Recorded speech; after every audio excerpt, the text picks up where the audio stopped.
Okay, so you want to own a medieval ferry crossing. Congratulations. You have found a business with no inventory shelves. The river delivers your customers directly to you.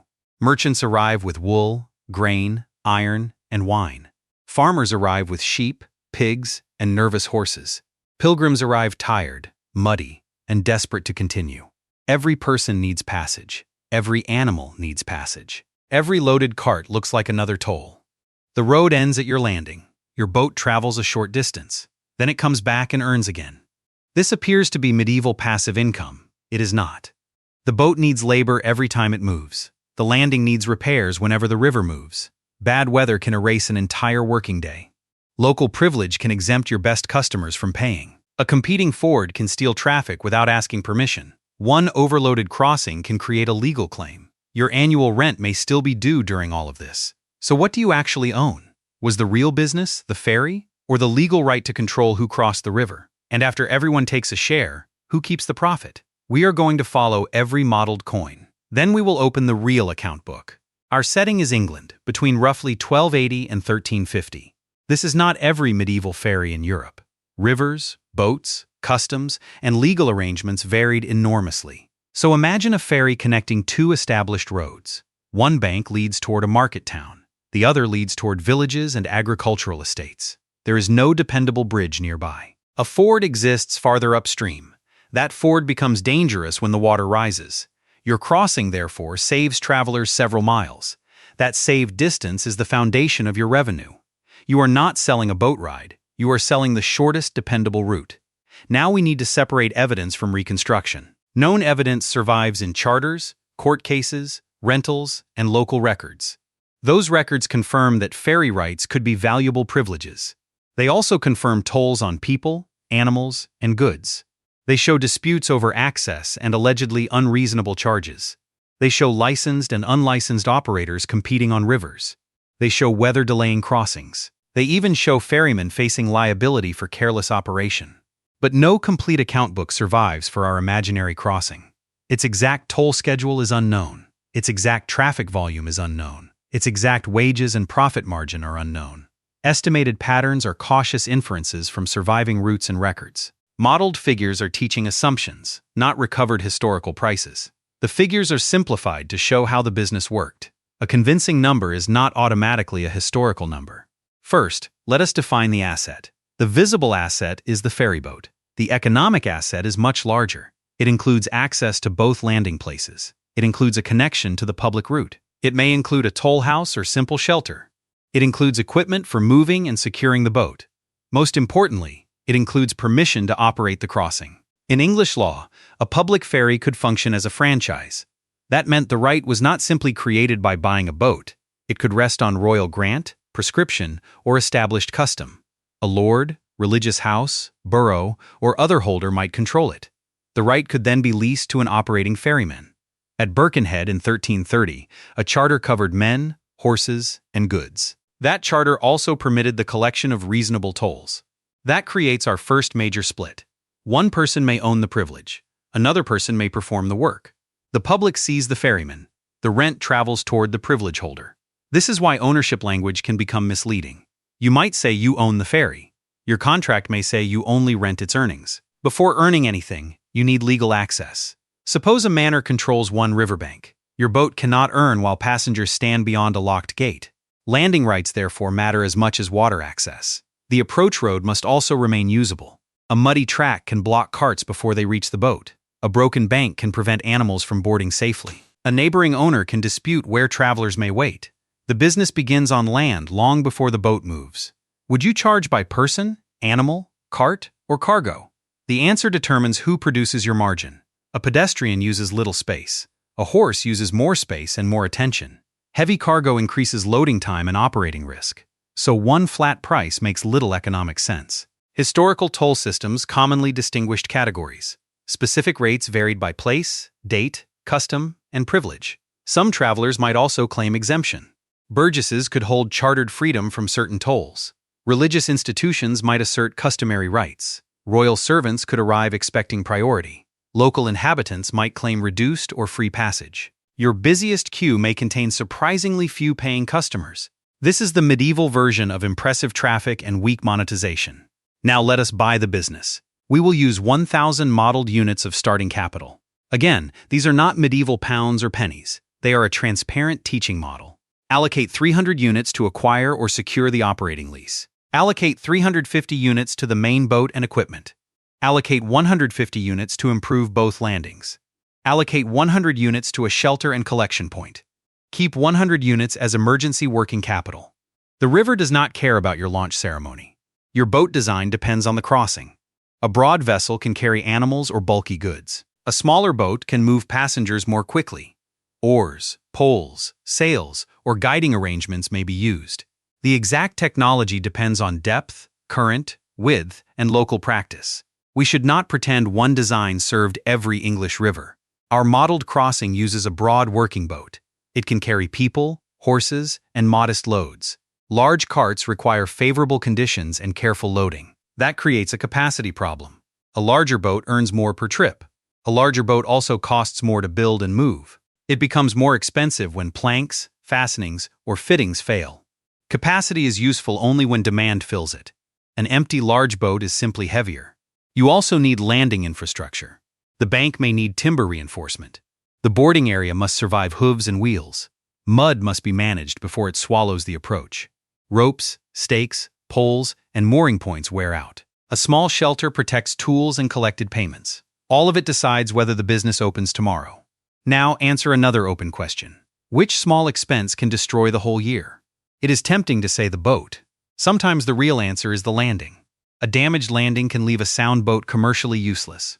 Customers cannot pay for a crossing they cannot board. A missing ferryman can create the same result. This business has several single points of failure. Now hire the people. At minimum, you need a skilled ferryman. Busier crossings may require an assistant. Someone must control loading and unloading. Someone must collect and remember the tolls. Someone must calm impatient customers. Someone must inspect the boat and landing. The owner may combine several of these roles. That saves wages but consumes every waking hour. A hired operator creates a different problem. The person collecting coins is not always the person keeping them. Small leakages can disappear inside a crowded queue. A familiar merchant receives an unofficial discount. A toll is collected but never recorded. A sheep becomes 3 sheep when the Lord's steward asks. Then it becomes 1 sheep in the operator's memory. You need basic accounts. Medieval accounting was not modern corporate reporting. But landlords, boroughs, and religious houses kept rentals and accounts. You must know what was collected. You must know what remains unpaid. You must know which exemptions were legitimate. You must know whether the boat is earning enough to justify the lease. A full queue is not an accounting system. Now imagine the first morning. A trader arrives with 2 pack horses carrying wool. A farmer follows with several pigs. 3 pedestrians want the next market. A messenger demands immediate passage. A local official claims he should not pay. Everyone believes their journey matters most. The loading order becomes an economic decision. Take the messenger first and you lose capacity. Make him wait and you risk political trouble. Load too much and you increase the danger. The ferryman pushes one impatient traveler away from the ramp. For one comic moment, both men play tug-of-war. The rope slips into the mud. But the boat leaves late. The next cart misses the market opening. That customer uses the upstream ford next week. A 10-second argument can create a long-term revenue loss. Service quality matters, even without online reviews. Passenger tolls are frequent, but usually small. Horse tolls can generate more per customer. Goods may be charged by load or category. Carts may attract higher tolls when the ferry can carry them. The exact combinations depend on local custom. The best customer is not always the richest traveler. It is the customer who pays promptly and returns regularly. Market day traffic can produce a strong rush. Seasonal agricultural movement can fill the boat. Pilgrimage or administrative travel can add irregular traffic. Military movement can create volume with uncomfortable bargaining power. The king's business may cross quickly. Your payment may not arrive quickly. What happens when the work is completed but payment is delayed? A ferry trip cannot be stored and sold again. Labor has already been used. The boat has already been worn. A promise to pay later does not repair a plank today. Regular merchants may seek informal credit. Estate officials may expect accounts to be settled periodically. Powerful travelers may simply declare an exemption. The exact scale of delayed payment is unknown. Revenue recorded is not cash collected. A full order book measures demand. It does not measure liquidity. Secondary revenue can improve the business.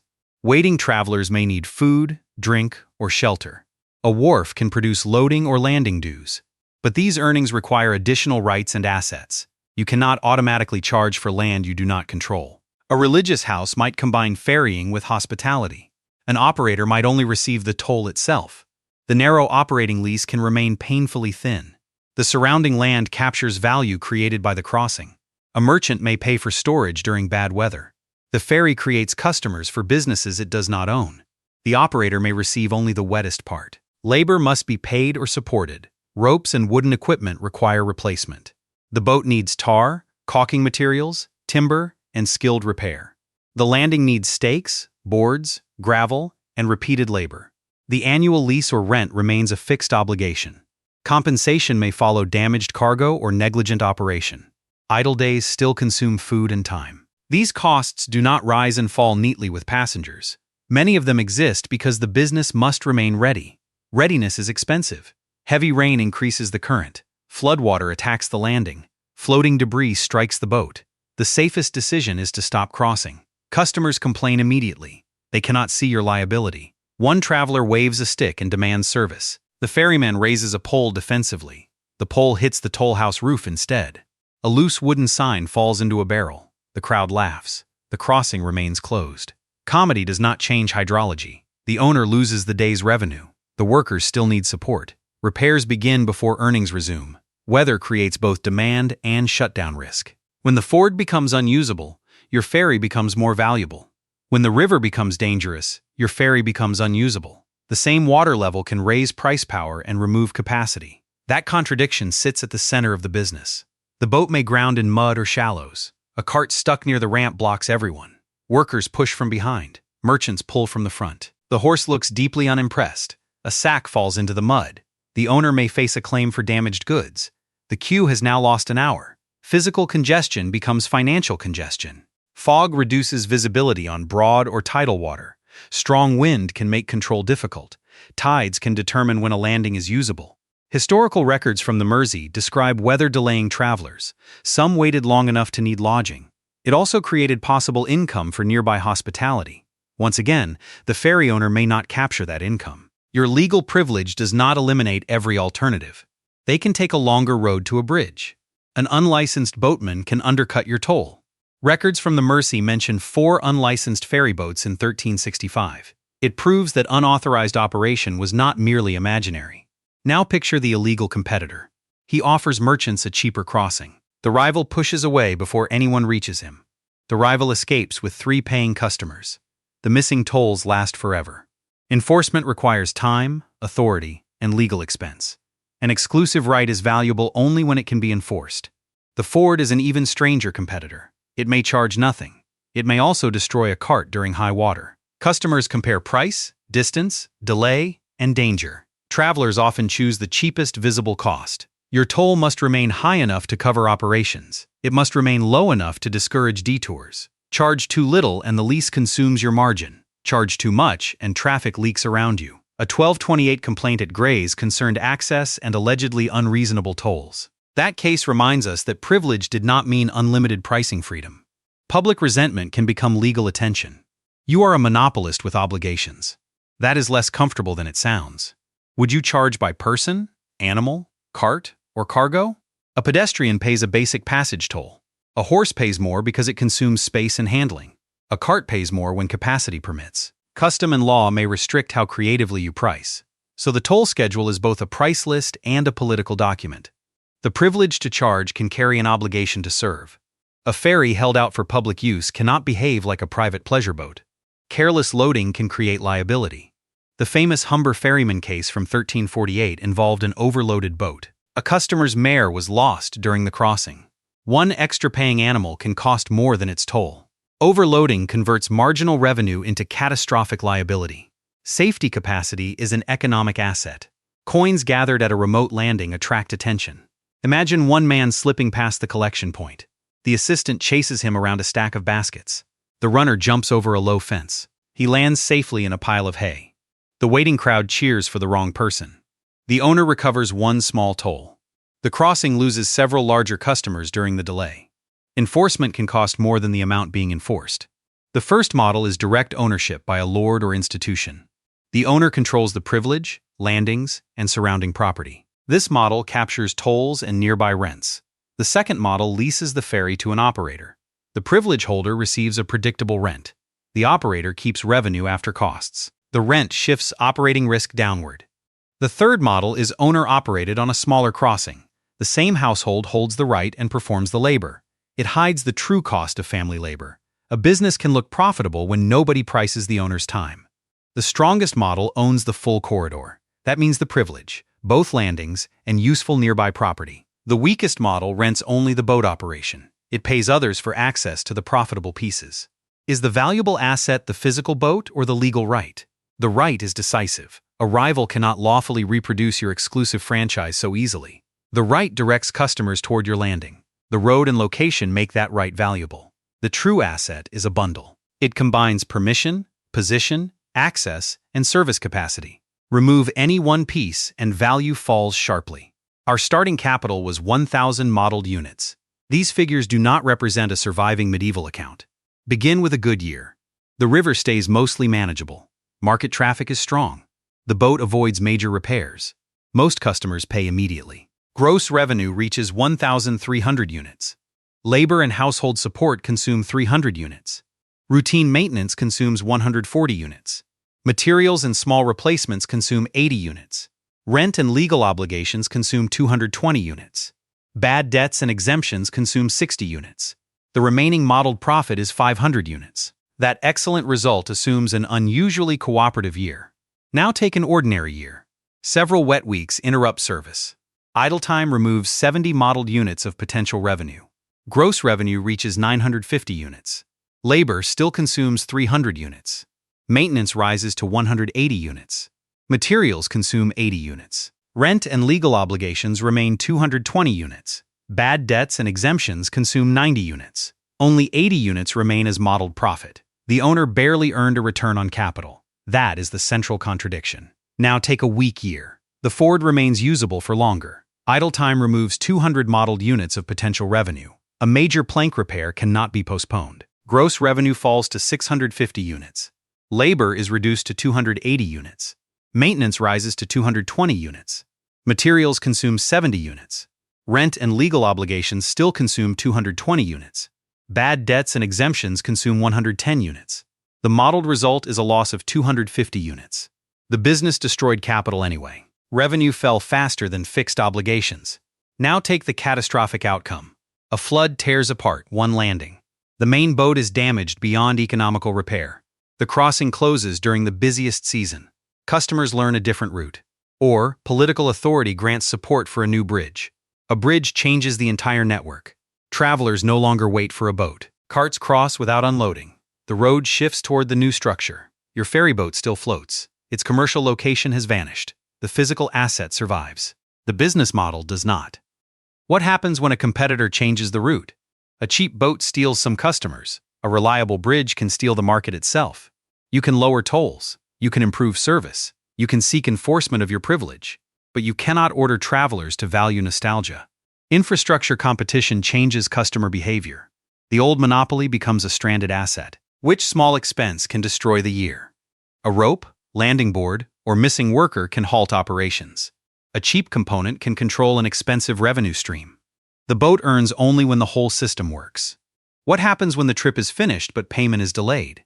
The operator finances the customer. Cash arrives later, partially, or never. A landlord collecting fixed rent remains protected. Credit, therefore, transfers risk from traveler to ferryman. The profit is still imaginary. The ferryman read the river. Assistants handled ropes, animals, cargo, and frightened passengers. Laborers repaired landings in cold mud. Family members may have supplied unpaid or undercounted work. A lord, monastery, borough, or chartered holder might own the privilege. That holder could collect rent without rowing. The ferryman captured only the remainder. A well-positioned, efficiently managed crossing could produce solid returns.